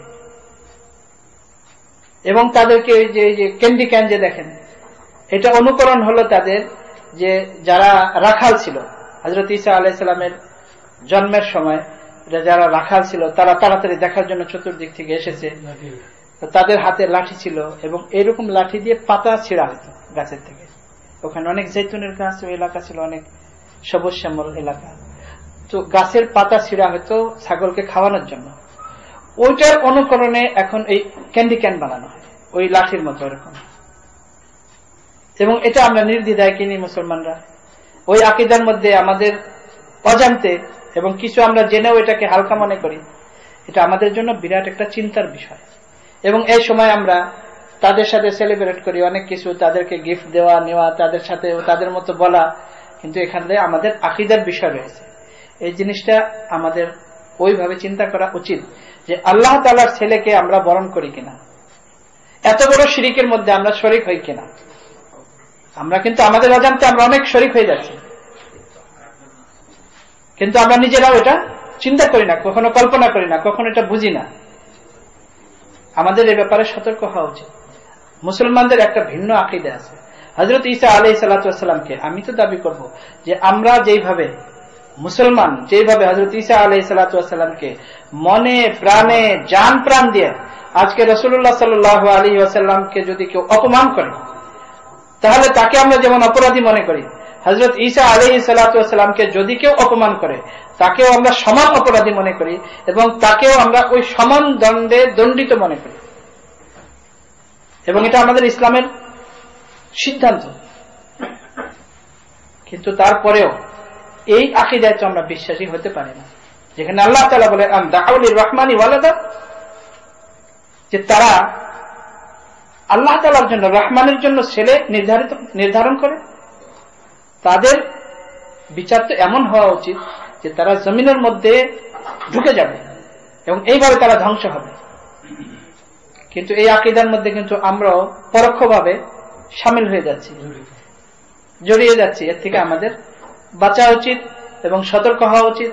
এবং আমরা যে মুসলিম, একত্ববাদে বিশ্বাসী, এই তাওহীদ সমস্ত জিনিসের মধ্যে আমাদের চিন্তা করা উচিত যে আমরা এক আল্লাহ তাআলার ইবাদতে বিশ্বাসী এবং এক আল্লাহ তাআলারই আমরা ইবাদত করি এবং সব জিনিসের মধ্যেই আল্লাহ তাআলাকে আমরা এক এবং একক মনে করি, এর সাথে আমরা কাউকে শরীক করি না। আল্লাহ তাআলা আমাদের সবাইকে তাওহীদের উপর, একত্ববাদের উপর থাকার এবং আমল করার তৌফিক দান করেন। ওয়া আখিরু দাওয়ানা আলহামদুলিল্লাহি রাব্বিল আলামিন। হযরত ঈসা আলাইহিস সালামের আসলে আমরা শুরু করিনি, কিন্তু আমাদের সময় হয়ে গেছে। ইনশাআল্লাহ পরবর্তীতে আবার ইনশাআল্লাহ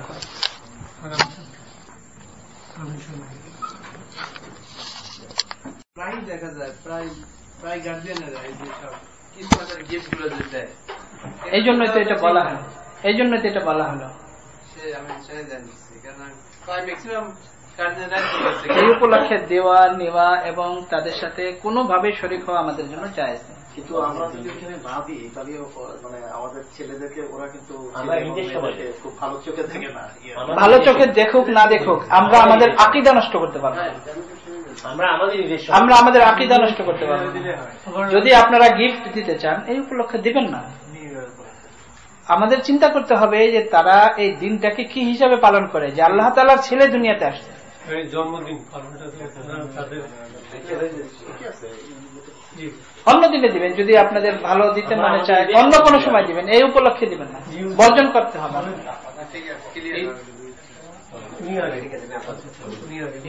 এই দেশের মানুষেরা আসলে উনি জানে না, এই দেশের মানুষেরা বোঝে। যদি তাদেরকে বলা হয় this is not our culture, ওরা 100% বোঝে আসলে। আমি স্কুলে চাকরি করি তো আমি জানি, কিচ্ছু বলবো না, ওরা রেসপেক্ট করে, ভীষণ রেসপেক্ট করে। আমি স্কুলে 5 নামাজ করি না, প্রিন্সিপাল তার রুম ছেড়ে দেয়, তুমি এখানে দেখেন আমি গতকাল ব্যাংকে গিয়েছি, মহিলা আমাকে ভালোভাবে চিনে, তার সাথে বসে কথা, তো আমাকে বলে হ্যাপি হলিডে, তো আমি কিছুই বলি না, চুপ করেছিলাম। তো সে সাথে সাথে বুঝে গেছে, ও তোমরা তো হলিডে করো না। আমি বলছি না, আমরা করি না, এটা আমাদের না আকীদা না, আমাদের এই আকীদা, এটা আমরা অপছন্দ করি। তো সে বলে তোমরা তো ই করো, কি যেন করো, আমরা বলছি আমরা ঈদ পালন করি। তো সে কিছুই মনে করে না। এটা এই দেশের মানুষরা সবাই বোঝে বলে জন্মদিন অথবা স্কুলে গিফট পাঠানো, আপনার না পাঠালে আসলে কেউ কিছুই বলে না, মিথ্যা কথা। এগুলো মানুষেরা বানাইছে যাতে নাকি না, আপনাকে বলতে হবে আপনার বাচ্চাকে। আরেকটা জিনিস আমাদের মনে রাখতে হবে, আরেকটা দেখেন, আরেকটা জিনিস আমাদের মনে রাখতে হবে, এই দেশটা তো দেখেন, এই দেশটা এরাও কিন্তু বলে, আমরাও কিন্তু বলি, সবাই বলে যে এটা হলো এমিগ্রেন্টের দেশ, পুরো দেশটা এমিগ্রেন্টের দেশ। তো বিভিন্ন ভাষার লোক, বিভিন্ন কালচারের লোক, বিভিন্ন দেশের লোক এই দেশে আছে, বিভিন্ন দেশের লোক এই দেশে আছে। কিন্তু সারা দুনিয়ার মুসলিমদের কিন্তু একই কালচার, সারা দুনিয়ার মুসলিমদের একই কালচার, মুসলমান যে দেশে যাবে একই কালচার। দেখেন আমরা বাংলাদেশ থেকে এসেছি, কিন্তু এখানে যে আমেরিকান যে মুসলিম আছে তাদের সাথে আমরা যখন বসি তখন আমাদের কোনো পার্থক্য মনে হয় না, কোনো কিছুতে মনে হয় না। তো মুসলমানদের একটা নিজস্ব কালচার আছে, কালচার বলতে তাদের ইবাদত বন্দেগী সবকিছুতে একটা নিজস্ব তাদেরই আছে। তো যদি এমিগ্রেন্টের দেশ হয় আর আমরা মুসলমানরা যদি আমাদের কালচারের উপরে থাকি, তো আমাদেরকে এখানে বলার কারো কোনো অধিকার নাই, এবং তারা বলেও না। আমরা নিজেদেরকে এত দুর্বল মনে করি, যেটাকে বলা হয় এহসাসে কমতরি, মানে আমাদের অনুভূতির অভাব। আমরা মনে করি যে তাদের মতো হওয়া উচিত, এটা আমাদের ঠিক না। যদি আপনাকে ওরা যদি গিফট দেয় আপনি দিতে পারবেন, এই সময় আপনি নেবেন, আপনি বলবেন যে আমরা এই উপলক্ষে আমরা নেই না, যেহেতু আমরা এটা ই করি না। আমরা বলবেন যে আমাদের যখন ঈদ হয় তখন আমাদেরকে দিবেন, এই সময় আমরা নেই না, তুমি বলে দিলে কোনো অসুবিধা নেই। মুসলমানদের একটা জিনিস, মুসলমানেরাই কিছু বুদ্ধিজীবী ওটাকে বলে কি যে ইসলাম হচ্ছে শান্তির, সাম্যের ধর্ম, অন্যের ধর্মের প্রতিও দেখাতে হবে, ওই সেদিকে নিয়ে যায়, সেদিকে টেনে নিয়ে যায় ওই জিনিসটা। যে খ্রিস্টান তারা যদি ওটা পালন করে, আল্লাহ ছেলে তো তারা বলে না, পালন করে, ওটাকে আপনারা দেখাবেন নাকি? সাম্যের ধর্ম, ইসলাম সাম্যের ধর্ম আসলে বুঝতে ভুল করে। হ্যাঁ, এটাকে তো অপব্যাখ্যা করা হয়। হযরত থানভী রহমাতুল্লাহ আলাইহি বলেন, আমি ওনার ভাষায় বলি তাহলে পরে জিনিসটা তারপরে আমি অনুবাদ করব, তো উর্দু ভাষী ছিলেন। হযরত থানভী রহমাতুল্লাহ আলাইহি বলেন যে फिलहाल मैं तमाम मुसलमानों को मुझसे अच्छा समझता हूं और फिलहाल मैं तमाम काफिरों को मुझसे अच्छा समझता हूं। অর্থ হলো যে বর্তমান অবস্থাতে, আমি এখন যে অবস্থাতে আছি, দুনিয়ার সমস্ত মুসলমানদেরকে আমার থেকে আমি ভালো মনে করি, সমস্ত মুসলমানদেরকে আমার থেকে আমি ভালো মনে করি। ইমানের কারণে আমি মনে করি যে সে আমার থেকে ভালো। আর ভবিষ্যতের হিসাবে আমি প্রত্যেকটা কাফেরকে নিজের থেকে ভালো মনে করি, ভবিষ্যতের হিসাবে, এখন না। ভবিষ্যতের হিসাবে এই জন্য যে যদি একটা লোক ইসলামকে বুঝে এবং দিনের উপরে চলে আসে, তাহলে তার পিছনের সমস্ত গুনাহ মাফ হয়ে যাবে। আল ইসলামু ইয়াহদিমু মা কানা ক্বাবলাহু, তার পিছনের সমস্ত গুনাহ মাফ হয়ে যাবে। আর আমি তো একজন পুরানো মুসলিম, আমার কত গুনাহ আছে, কিন্তু সে তো কোনো গুনাহ করে নাই, তা আমার থেকে ভবিষ্যতের হিসেবে অনেক ভালো। এটা হলো সামনের ধর্ম। আরেকটা কথা, এটা হলো যে আমরা কোন ব্যক্তিকে খারাপ বলি না। যেমন একজন কাফের, তো তার কুফুরকে আমরা ঘৃণা করি, কিন্তু ব্যক্তি হিসাবে তাকে আমরা ঘৃণা করি না। মানুষ হিসাবে একজন ব্যক্তিকে আমি সম্মান করি, কিন্তু তার কুফুরের কারণে তার কুফুরকে আমি ঘৃণা করি। এটা হলো আমাদের ইসলামের সামনের ধর্মের অর্থ হলো। আরেকটা হলো ধর্মের ব্যাপারে যদি সে তার ধর্মের উপরে আমল করে, আমরা তাদেরকে তাদের ধর্মের উপরে বাধা দেব না, কিন্তু নিজের ধর্মকে তাদের কারণে বিসর্জন দেব, এটা ইসলাম। এখন আমি এখানে বসছি, আমাদের ইসলামের কথা বলবো, তো এখন ইসলামকে আমার কোরআন হাদিসের আলোকে পরিষ্কারভাবে বর্ণনা করতে হবে, বোঝাতে হবে, এবং অন্য যত ধর্ম আছে সমস্ত ধর্মের সাথে কম্পেয়ার করতে হবে। কম্পেয়ার করে বলতে হবে যে এই ধর্মের মধ্যে এই জিনিসটা ঠিক না, এই ধর্মের মধ্যে এটা ঠিক না, এই ধর্মের মধ্যে এটা ঠিক না, এই ধর্মের মধ্যে এটা ঠিক না, এবং এই কারণে ঠিক না। যেহেতু আমরা কোরআন হাদিসে বিশ্বাসী, তো কোরআনে এবং হাদিসে কি বলে ওটা আমাদের বলতে হবে। এখন অনেক মানুষ আছে এরকম, তারা বলে যে না না, যে যার ধর্মের উপর আমল করুক, সবাই যার যার ধর্মে আমল করবে, সবাই জান্নাতে যাবে, আল্লাহকে বিশ্বাস করলে সবাই জান্নাতে যাবে। আল্লাহ তাআলা বলেন, আপনি কি আল্লাহর থেকেও বেশি একেবারে সাম্য হয়ে গেছেন, মানে আপনি বেশি মানে কি বলে এটাকে, মানে সফট হার্টেড হয়ে গেছেন, এত হৃদয়বান হয়ে গেছেন আপনি।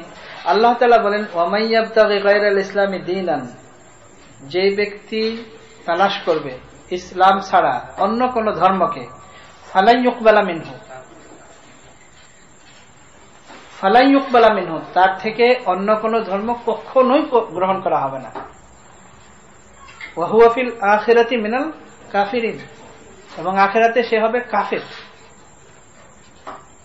ইন্নাদ দীনা, অবশ্যই অবশ্যই দিন, ইনদাল্লাহি, আল্লাহ তাআলার কাছে, আল ইসলামু, ইসলাম।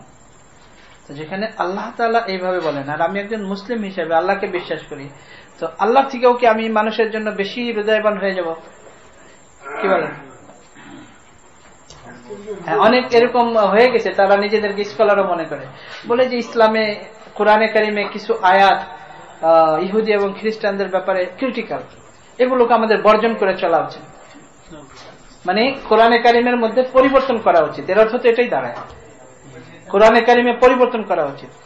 সাথে সাথে কাফের হয়ে গেছে, এবং এমন মন্তব্য করে যে একটা এমন বই লেখা উচিত যে যেই সমস্ত আয়াতগুলো ইহুদি এবং খ্রিস্টানদের ব্যাপারে ক্রিটিক্যাল, ওই সমস্ত আয়াতগুলো কিভাবে বাদ দেওয়া যায় এবং কিভাবে এগুলোর ব্যাখ্যা করা যায়, যেন খ্রিস্টান এবং ইহুদিদের সাথে আমাদের সাথে কোনো দ্বন্দ্ব না থাকে, এরকম কোন ব্যবস্থা করা যায় কিনা, এমন একটা বই লিখতে হবে। সাথে সাথে কাফের হয়ে গেছে। আল্লাহ তাআলা বলেন, আল্লাহ তাআলা বলেন যে ওয়ালান তারদা আনকাল ইয়াহুদু ওয়ালান নাসারা, হে নবী, এই ইহুদি এবং খ্রিস্টান এরা কখনো আপনার উপর সন্তুষ্ট হবে না, কখনো এরা আপনার উপর রাজি হবে না, সন্তুষ্ট হবে না। হাত্তা, যতক্ষণ পর্যন্ত, তাত্তাবিআ মিল্লাতাহুম, যতক্ষণ পর্যন্ত আপনি তাদের কমিউনিটিতে ঢুকে না যান, অর্থাৎ তাদের মতো না হয়ে যান, ততক্ষণ পর্যন্ত তারা আপনাকে তারা পছন্দ করবে না। তো আল্লাহ তাআলা রাসূলুল্লাহ সাল্লাল্লাহু আলাইহি ওয়াসাল্লামকে বলেন যে ততক্ষণ পর্যন্ত আপনাকে তারা পছন্দ করবে না। তো আল্লাহ তাআলা বলেন যে আপনারা সেপারেট থাকো, মানে তোমরা সেপারেট থাকো। আর আমরা মনে করি যে না না, আল্লাহ তাআলা হুজুর সাল্লাল্লাহু আলাইহি ওয়াসাল্লামকে যে আদেশ দিয়েছিলেন ওটা হুজুর সাল্লাল্লাহু আলাইহি ওয়াসাল্লাম পারেন না, কিন্তু আমরা তো অনেক হৃদয়বান, আমাদের হৃদয় অনেক প্রশস্ত, আমরা পারবো। আমরা আমাদের ইসলামকে, কোরআনের কিছু আয়াতকে বিসর্জন দিয়া আমরা খ্রিস্টানদের সাথে, ইহুদিদের সাথে মিলতে পারবো, আমরা ইন্টারফেথ করতে পারবো।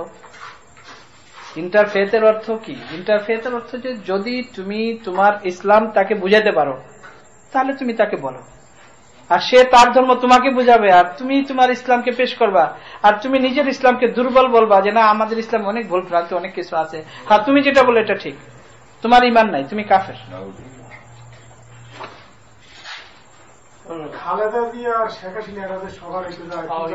আমি কোন পলিটিক্যাল কথা বলবো, আমি পলিটিক্যাল কথা না, রাজনীতি না, আমি রাজনৈতিক কোনো কিছু। হ্যাঁ, আকিদাগত ভাবে যদি আপনি কোনো কারো কিছু বলেন এটা আকিদার প্রশ্ন করছেন, সবাইকে ভালো বলে আকিদাগত কোনো প্রশ্ন থাকলে এটা বলুন, সরকার প্রধান হিসেবে আকিদাগত রাষ্ট্রপ্রধান হিসেবে